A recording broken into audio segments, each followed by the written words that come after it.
Assalamualaikum. Waalaikumsalam, Pak. Oke, Mbak Mega sehat? Alhamdulillah sehat, Pak. Oke, gimana kabar di Makassar? Kabarnya baik-baik di sana? Iya, Pak. Oke. Alhamdulillah. Oke, apa yang bisa saya bantu? Begini, Pak, kan saya ada tugas mata kuliah tentang mensurvei yang penghasilan rata-rata drive Oke. Grab. Terus kan di situ saya pakai skala ordinal kan, Pak. Betul, ya. Tapi saya kebingungan di bagian bagian itu bagaimana caranya disusun lagi yang supaya bisa dibentuk kesimpulan nantinya. Oke, baik ya.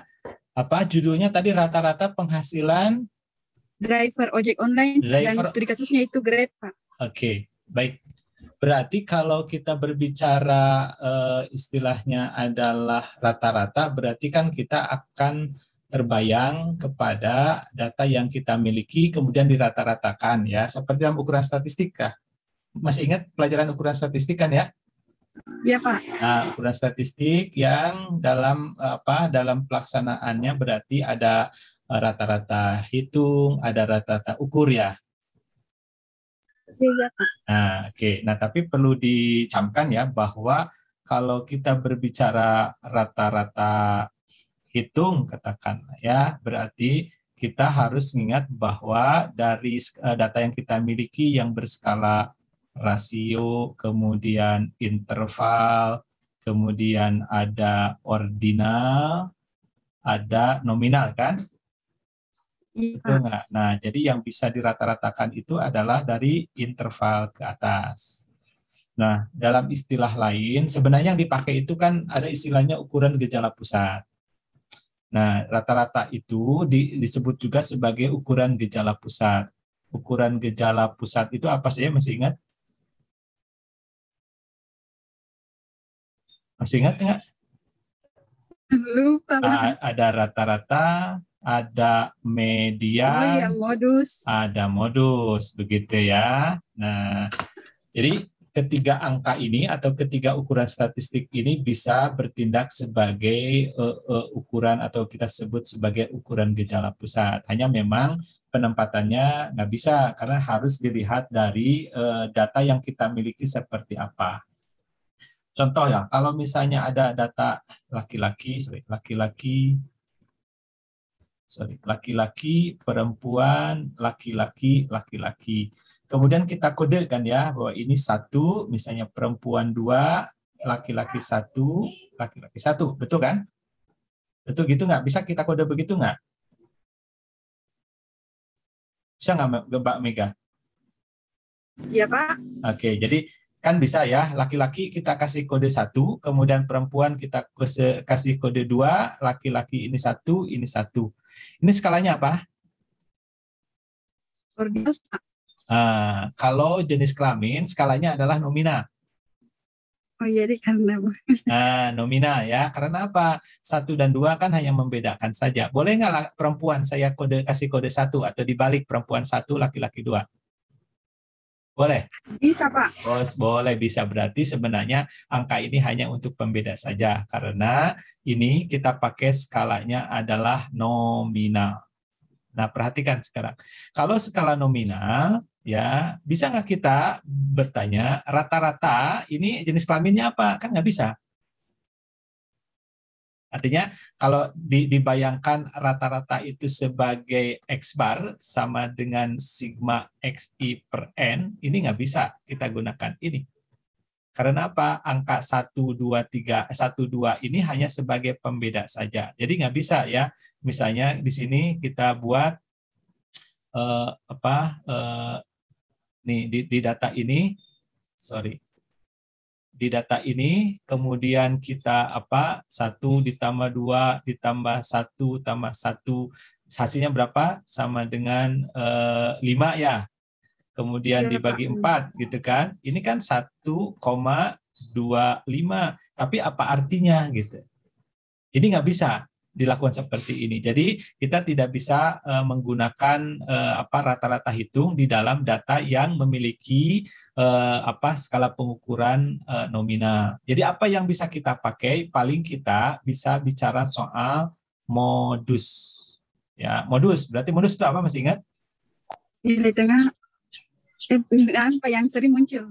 Betul, data yang sering muncul atau yang frekuensinya terbesar gitu ya. Nah, jadi gini, jadi kalau dilihat dari data ini, nah data ini semua ya, data ini bagaimana cara kita untuk menggambarkan atau mewakilkannya. Jadi gini, tolong dipahami dulu bahwa ukuran statistik ini kan kita ambil untuk memberikan gambaran keadaan dari data yang kita miliki.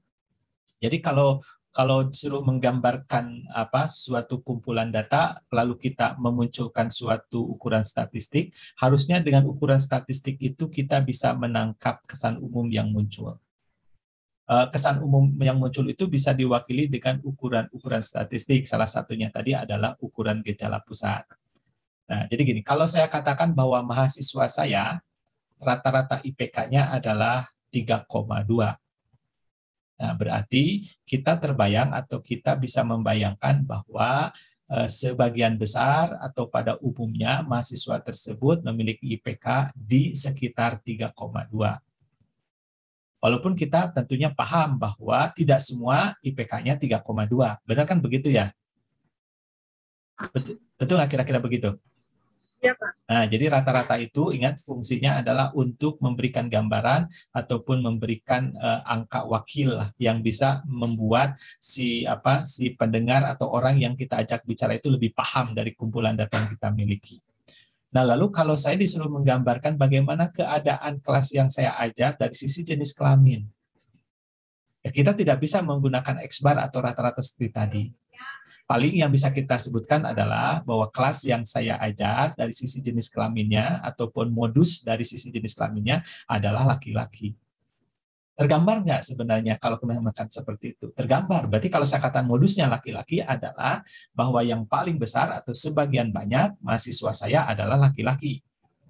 Jumlahnya berarti lebih banyak daripada perempuan. Nah, makanya kalaupun untuk data seperti ini yang bisa kita katakan bahwa ketika modusnya adalah jadi yang bisa dipakai modusnya adalah laki-laki.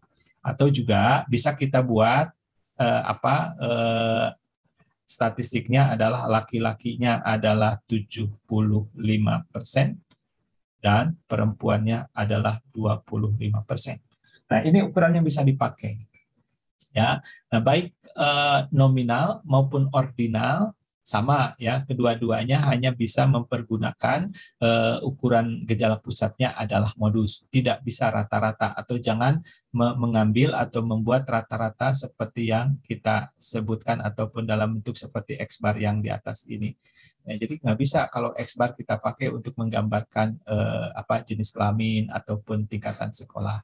Nah, lalu kalau ditanya atau disuruh membuat penelitian terkait penghasilan tukang ojek online, misalnya ya, agar kita bisa memahami rata-rata dalam pengertian kita berupa X-bar sama dengan sigma XI per N, berarti data yang dikumpulkannya harus dalam data yang berskala metrik, atau dalam hal ini harus minimal interval atau ordinal gitu.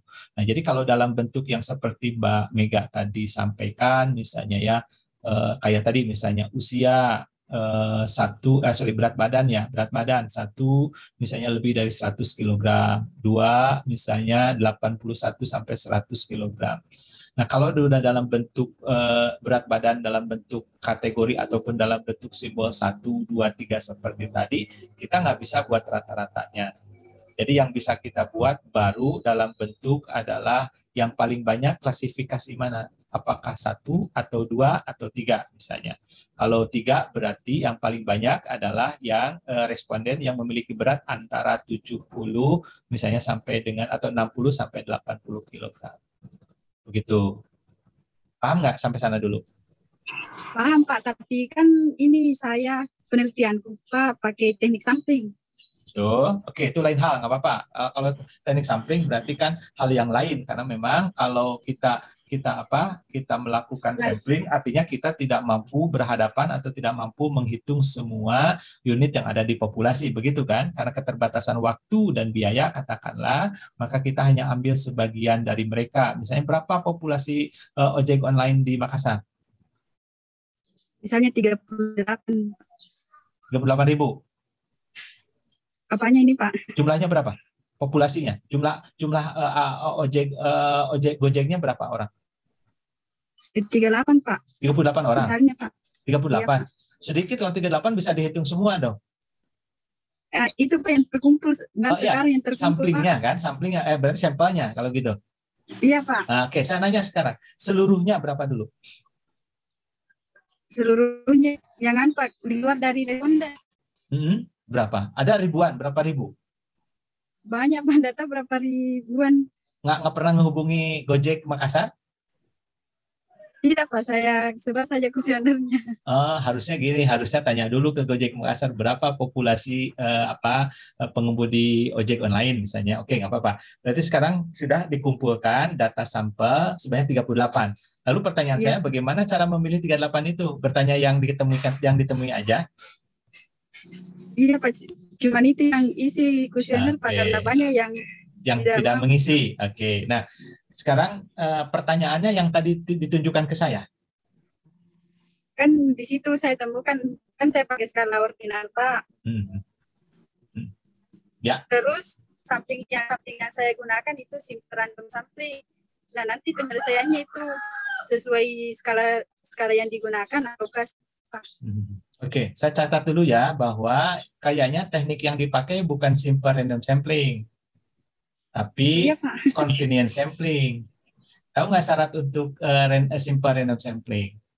Jadi syarat yang diambil secara pengacakannya harus jelas. Jadi gini, yang dimaksud dengan simple random sampling itu syarat yang paling berat adalah kita harus mengetahui seluruh list ataupun seluruh daftar unit yang ada di populasi. Jadi kalau Mbak Mega misalnya berhadapan dengan ojek online, katakanlah ya populasinya ada 10.000 orang. Maka 10.000 orang itu harus ada dulu daftarnya.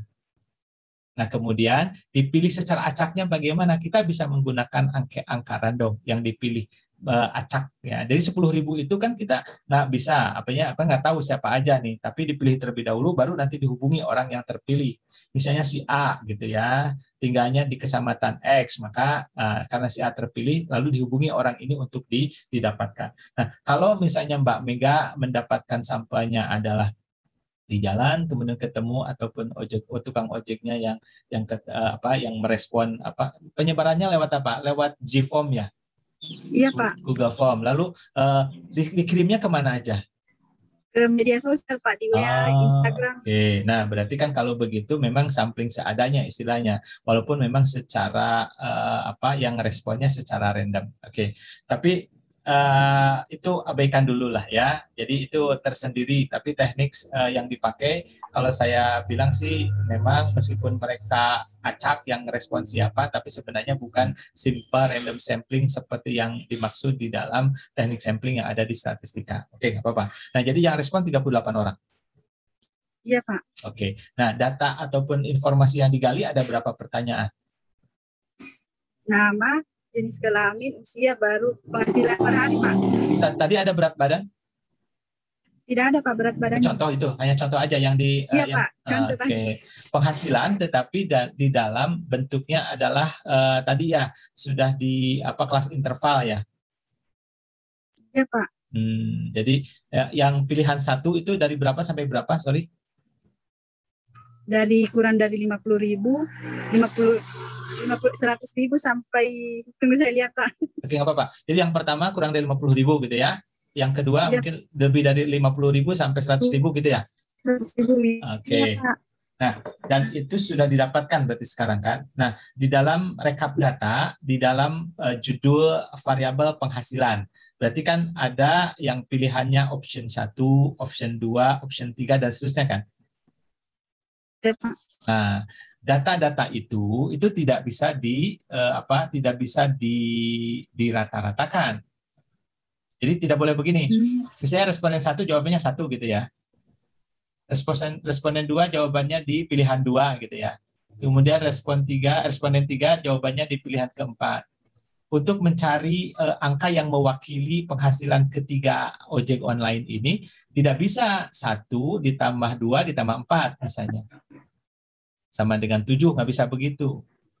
Saya kira bisa Pak, soalnya nggak bisa, kemarin. karena ingat, bahwa angka yang dipakai di sana itu adalah bukan angka, artinya angkanya baru angka yang memiliki skalanya adalah skala nominal. Nah, jadi kalaupun mau pakai yang mewakili daripada mewakili kumpulan data tentang penghasilan tersebut adalah kita hanya bisa pakai modus. Mana Jadi saya frekuensi pilih yang paling banyak? Betul. Apakah kan ada berapa pilihan, Mbak Mega? 1, 2, 3, berapa lagi? Ada 6, Pak. 6. Oke, dari 38 orang itu, yang paling banyak di pilihan mana? Paling banyak yang sampai 300.000 per harinya dia dapat. Ya, jadi berapa di pilihan mana tuh? Pilihan ketiga, Pak. Oke, berarti kalau demikian, jadi angka yang akan ataupun data yang akan dipakai untuk mewakili penghasilan ini ada di pilihan 3, artinya yang sampai dengan 300.000 tadi. Nah, ini yang kita pakai adalah statistiknya adalah modus, jadi bukan rata-rata hitung. Jadi nggak bisa kalau misalnya 38 ini tadi kalau ada 1 ditambah 3 ditambah 2 ditambah 2 ditambah 4 tambah 6, nggak bisa seperti itu. Karena apa? Angka yang dipakainya memiliki skalanya adalah ordinal atau matriks. Nah, kalau data skala nominal dan ordinal itu sifatnya klasifikasi. Dan tidak bisa kita melakukan pengurangan atau penambahan dari data yang kita miliki itu. Karena hanya, kalau ordinal itu kan hanya sampai selain dia merupakan simbol, juga menunjukkan urutan. Nah, apakah saya tidak bisa mencari ukuran statistik yang bisa mewakili penghasilan dari kelompok ojek online itu? Nah, yang tidak bisa adalah rata-rata hitung. Yang tidak bisa adalah rata-rata ukur. Yang tidak bisa adalah rata-rata harmonik, katakanlah seperti itu. Tetapi ukuran statistik modus yang juga bisa menjadi wakil sebagai ukuran statistik atau ukuran gejala pusat itu masih bisa dipakai. Nah, karena yang paling banyak adalah ada di kelompok ketiga atau sampai dengan Rp300.000 per hari, maka dengan demikian angka yang mewakili ataupun ukuran statistik yang mewakili penghasilan ataupun penghasilan daripada ojek online ini adalah yang tadi, adalah misalnya yang 200.000 sampai 300.000, itu yang paling banyak. Berarti itu yang paling mewakili keadaannya. Jadi gini, Mbak. Jadi angka ukuran statistik yang kita pakai itu tujuannya adalah untuk memberikan gambaran secara umum yang diperkirakan dapat mewakili kumpulan data yang kita miliki. Nah, kenapa dalam kasus ini kita mempergunakan modus? Ya karena data yang kita miliki tadi berskala ordinal. Jadi tidak bisa dilakukan rata-rata. Kalau kemarin Mbak nanyanya misalnya berapa penghasilan Anda berapa penghasilan yang Anda peroleh setiap hari? Jawabannya dalam rupiah, misalnya ada yang menjawab Rp75.000, ada yang menjawab Rp125.000, ada yang menjawab Rp0, ada yang menjawab Rp500.000. Nah, baru itu bisa menggunakan rata-rata hitung atau X bar sama dengan sigma XI per N. Karena apa? Karena data yang kita kumpulan berskalanya ada skala rasio begitu. Jelas nggak, Mbak? Jelas sekali, Pak. Tapi bagaimana? Nggak apa-apa. Jadi tetap disampaikan bahwa meskipun rata-rata penghasilan di judul itu disebutkan sebagai rata-rata, tapi ingat ya bahwa rata-rata dalam konteks data yang kita miliki berskala ordinal, maka rata-rata ini atau ukuran gejala pusat ini kita pergunakan nilainya adalah nilai modus, begitu. Karena nggak bisa, Mbak, dipaksakan juga nggak bisa, gitu. Walaupun di situ Pak kan topiknya sudah dikasih memang sama dosen saya, Pak, bilang rata-rata penghasilan. Oke, nggak apa-apa. Jadi saya kiranya pakai rata-rata nanti. Nah, harusnya kalau begitu explore datanya pakai skalanya rasio. Iya, Pak, kayaknya salah di kuesioner, Pak. Boleh, iya harusnya begitu. Kecuali gini. Jadi gini, dari sisi statistika sih sebenarnya jadi judulnya mungkin bukan rata-rata. Kalau judulnya adalah ukuran statistik yang mewakili penghasilan ojek online, baru kita pakai modus karena datanya adalah data ordinal, begitu. Nah, memang sih karena gini, dalam penerapan sehari-hari sih banyak kesalahan lah dalam kehidupan kita. Misalnya gini, ada bahasa, rata-rata penduduk Indonesia adalah penggemar sepak bola. Yakin bahwa rata-rata ini adalah sigma XI per N yang kita pakai? Kan enggak. Iya, Betul tidak. nggak? Nah, jadi Tidak. kan data yang kita kumpulkan sih gini, si A kita temui, kamu senang sepak bola nggak? Senang. Si B senang sepak bola nggak? Senang. Kemudian si C senang sepak bola nggak? Tidak. Misalnya kita seperti itu.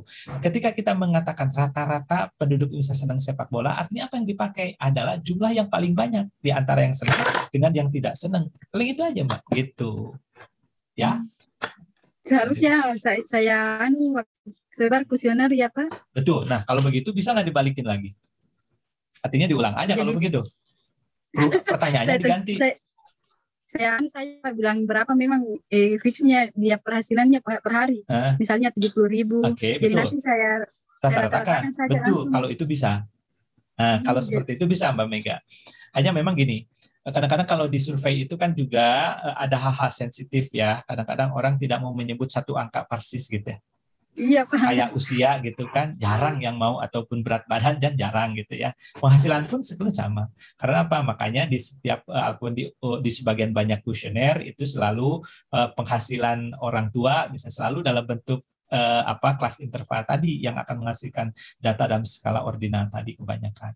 Nah, sekarang kalau ditanya ke ojek online seperti itu, kemudian pertanyaannya kita ganti dengan sebutkan penghasilan Anda setiap hari dalam rupiah misalnya. Nah, kalau demikian sih nanti jawaban yang apa yang diberikan, kalau misalnya kan hasilnya gini, si A nulis Rp75.000, si B nulis Rp250.000, si C nulis mungkin Rp175.000. Nah, dari ke 38 orang itu baru bisa kita rata-ratakan. Jadi sisa rupiahnya saja kita jumlahkan. Betul, kalau ditanyakan rupiah ya, karena apa? Karena itu skalanya adalah skala rasio gitu. Kalau memang, jadi topiknya memang rata-rata penghasilan ya. Iya Pak, jadi saya ambil kesimpulan kayaknya salah di kuesioner ini instrumennya Pak. Oke, terus apakah nanti ada analisis lain nggak selain rata-rata? Ada faktor demografinya tadi ya, ada laki-laki perempuan juga kan ya? Iya Pak, tapi katanya dosen saya Pak, dia mau teknik sampingnya ya, dan surveinya. Tidak perlu dengan metodenya Pak. Nah, kalau begitu, kalau mau dikatakan teknik samplingnya adalah sampling acak sederhana, maka caranya harus punya daftar lengkap dulu, kemudian dipilih, gitu ya. Misalnya dari 5.000, kita ambil hitunglah misalnya, cukup sampling ataupun ukuran dari sampelnya adalah 75 orang. Nah, berarti 75 orang ini diacak dari yang 5.000 tadi, kemudian yang terpilih kita hubungi dan kita minta atau dia menjawab pertanyaan kita. Nah, itu namanya sampling acak sederhana. Tetapi kalau misalnya kita dasarkan kepada atau gantungkan kepada bagaimana mereka merespon WA atau Gform yang kita kirimkan, ya berarti itu sebenarnya bukan sampling acak sederhana. Jadi pakai apa saya itu Pak? Itu sampling seadanya sih kalau dibilang. Jadi kalau sampling itu kan ada dua macam, Mbak Mega. Ada sampling, ada probability sampling, ada non probability sampling, gitu ya. Ketika kita berbicara probability sampling itu kan bisa systematic, bisa simple, bisa stratified, bisa cluster. Nah, itu yang membedakan, ataupun sampling-sampling itu yang sebenarnya bisa kita pergunakan sebagai dasar untuk melakukan penarikan kesimpulan untuk kelompok yang lebih luas, yang kita sebut sebagai statistika inference. Tapi kalau statistikanya non probability sampling, ya karena itu dikatakan tidak representatif, itu biasanya hanya dilakukan analisis deskriptif saja gitu ya, rata-ratanya berapa itu masih bisa sih dilakukan. Hanya memang antara probability sampling sama non probability sampling kan bedanya adalah ketika kita tidak boleh melakukan penarikan kesimpulan untuk kelompok yang lebih luas saja. Nah, jalan tengah sih, misalnya gini, karena kesulitan ya nggak mungkin lah kita dapatkan juga sampling frame yang lengkap ya dari seluruh ojek online, ya nggak apa-apa lah, misalnya nanti kita ke lapangan. Atau gini aja, kalau mau ya pertanyaannya jangan lewat Gform, tapi ke lapangan. Kan di lapangan bisa diidentifikasikan ojek online siapa. Iya Pak. Nah, jadi gini misalnya, ini bisa random. Jadi ke lapangan, kemudian kita bagaimana caranya? Misalnya kita akan tentukan dulu ada 5 orang yang kita jumpai pertama, dan dari 5 orang yang kita jumpai pertama kita putuskan dulu. Bisa akan dipilih satu. Oh, yang mana nih? Berarti yang kalau 5 ini di random, oh ya, yang ketiga yang akan kita pilih. Berarti nanti kita pilih dulu, misalnya kita jumpai yang pertama. Oh, berarti tidak akan kita tanya. Karena kita sudah memutuskan akan memilih yang ketiga kan. Yang kedua kita tidak tanya. Nah, yang ketiga kita temui baru ditanya dengan pertanyaan kita. Nah, selanjutnya bagaimana? Karena kita membuat kelompoknya 5 orang, 5 orang, 5 orang, berarti nanti setelah yang ketiga kita akan bertanya ke objek yang 3 plus 5, berarti yang ke-8. Begitu. Nah, itu lebih apa? Itu lebih make sense dikatakan sebagai sampling random. Itu mempergunakan systematic sampling. Itu kalau mau ya, tapi untuk untuk sebatas implementasi daripada konsep yang ada, menghitung rata-rata misalnya ya, kita bisalah pakai juga kalau mau pakai yang tadi medsos dan sebagainya, begitu. Berarti medsos itu kepada grup WA-nya ojek-ojek online atau gimana? Dari teman Pak, kan ada yang Grab terus dia sebarkan lagi ke teman. I see. Ya. Apa boleh kalau gitu. Sebagai. Jadi Mbak Mega ini kuliahnya di jurusan apa? Matematika Pak. Matematik di UIN Alauddin Pak. Oh, aduh, calon ustazah kalau gitu ya. Ustazah matematik. Oke. Kalau kita Pak jurusan apa? Siapa? Alumni mana Pak? Saya ya, dulu Pak. S1-nya di Statistika Universitas Pajajaran. Unpad. Oh, Unpad. Ya. Pernah daftar Pak tapi ditolak. Insya Allah nanti S2-nya nanti bisa lah. Wah, keren. Oh, gimana nih kabar di Makassar? Saya ke Makassar berapa kali ya. Kalau teman-teman ada yang tahu pusat informasi pasar modal, ada sekarang mungkin pusatnya Bursa Efek Indonesia di Makassar. Tapi nggak tahu siapa sekarang ketuanya. Dulu saya sempat datang ke sana ketika rekrut untuk kepala atau untuk ini, untuk kepala PIPM-nya, begitu. Jadi tidak pernah lagi ke Makassar, Pak? Belum lagi. Terakhir waktu berkabar, Pak. Iya, siap. Dan terakhir itu waktu ada survei kepuasan pelanggan lah. Ada satu perusahaan multinasional yang memerlukan jasa kita dan kita cari di sana responden di Makassar. Oke, kita balik lagi ke yang tadi. Nah, kira-kira dari yang ingin ditanyakan sudah terjawab nggak? Atau masih ada yang ditanyakan? Sudah, Pak. Jadi rencana saya mau ganti saja kuesionernya, Pak. Itu lebih baik lah. Jadi pertanyaannya ya jumlah aja ditanyakan. Nah, terus yang kedua kan nggak ini juga ya, kalau pertanyaan hanya 2 pertanyaan atau 2 pertanyaan saja. Mungkin nanti ditambah pertanyaan lain lah yang bisa dianalisis lagi. Apakah nanti ada pembedaan nggak antara misalnya pendapatan ojek online yang perempuan sama laki-laki gitu. Ya. Nah, kalau penghasilan itu kan penghasilan ada 2 ya, ada komisi, ada tips kalau nggak salah ya. Iya, kalau di ojek online biasanya. Nah, kalau bisa misalnya berapa pendapatan dari komisi, berapa pendapatan dari tips gitu. Nah, terus kalau nanti misalnya bisa kita lihat, kita hubungkan dengan jenis kelaminnya, apakah ada beda nggak tips antara laki-laki dan perempuan? Artinya gini, apakah konsumen itu lebih bermurah hati memberikan tips kepada Gojek wanita atau tidak gitu?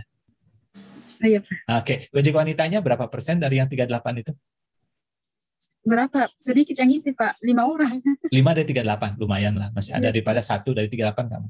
Yang jelas kalau 1 kan kita nggak bisa bandingin nanti. Karena yang 1 kan tidak punya variasi atau tidak punya ukuran variansnya kan, karena tidak ada.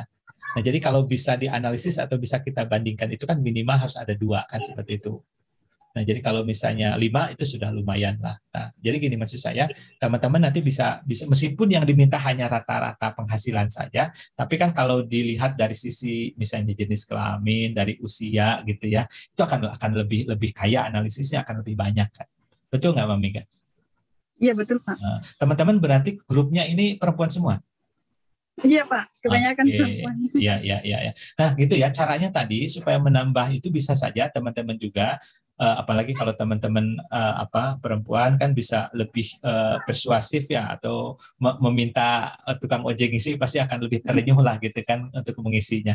Maksud saya seperti tadi, kalau misalnya selain medsos juga turun ke lapangan aja sambil jalan gitu kan, tanya-tanya sehari misalnya teman-teman 1 orang dapat 10 kan lumayan tuh. 4 orang semuanya ya berapa? 5 orang, Mbak Mega? Iya, 5 Pak. 5 orang kan dapat 50. Nanti gabunglah datanya yang dari medsos kan lebih banyak lagi. Begitu. Tapi kalau Pak, kalau saya memang mau pakai simple random sampling, apakah tidak bisa lewat sosmed saja?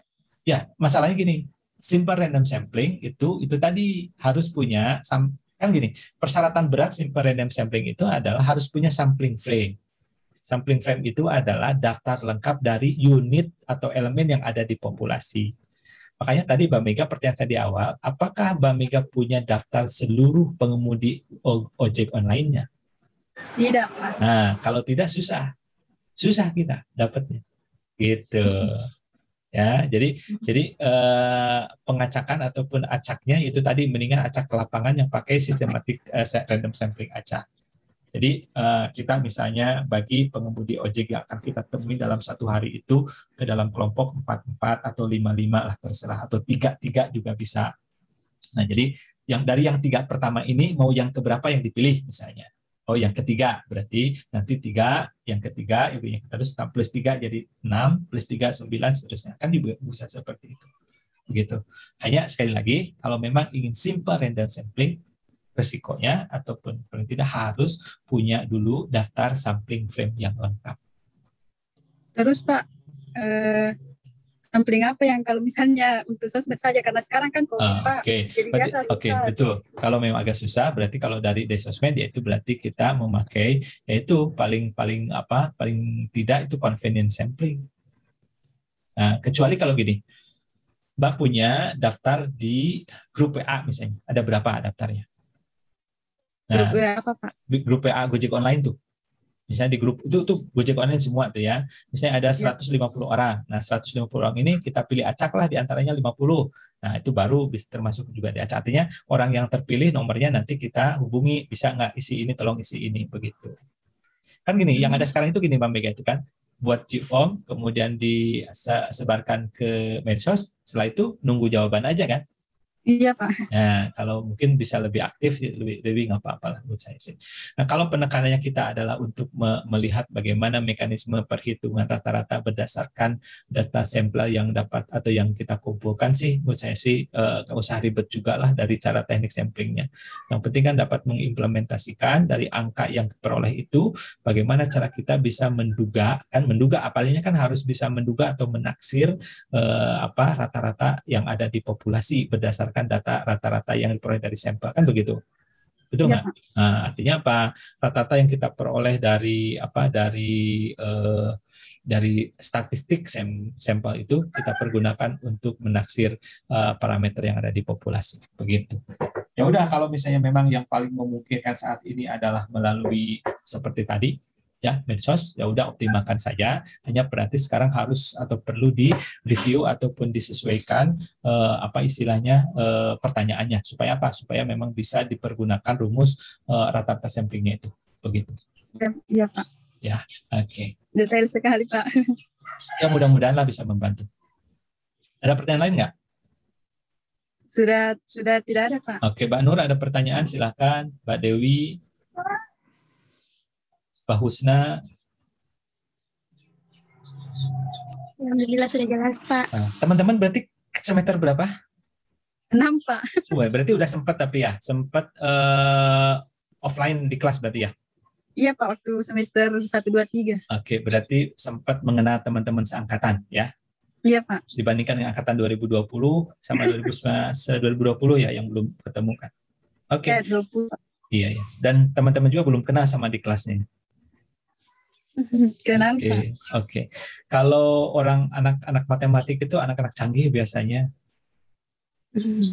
orang-orang jago ya. Oke, silakan kalau ada pertanyaan lagi. Kalau tidak ada, nanti silakan kalau ada pertanyaan lagi tinggal WA saya saja ya. Kalau misalnya ingin ada yang diperjelas ataupun ingin ditanyakan baik tentang sampling atau rata-ratanya ataupun tentang hal yang lain. Selagi saya dapat jawab, mudah-mudahan saya dapat jawab ya. Iya Pak. Oke Mbak Mega. Oke, kalau begitu demikian saja. Berkawan saja Pak kalau siap ya. Mohon maaf kalau saya tidak bisa menjawab seluruh pertanyaan, tapi mudah-mudahan apa yang bisa saya jawab bisa bermanfaat bagi teman-teman ya. Oke. Ya, Assalamualaikum warahmatullahi wabarakatuh. Sama-sama. Waalaikumsalam warahmatullahi wabarakatuh. Ya, sama-sama.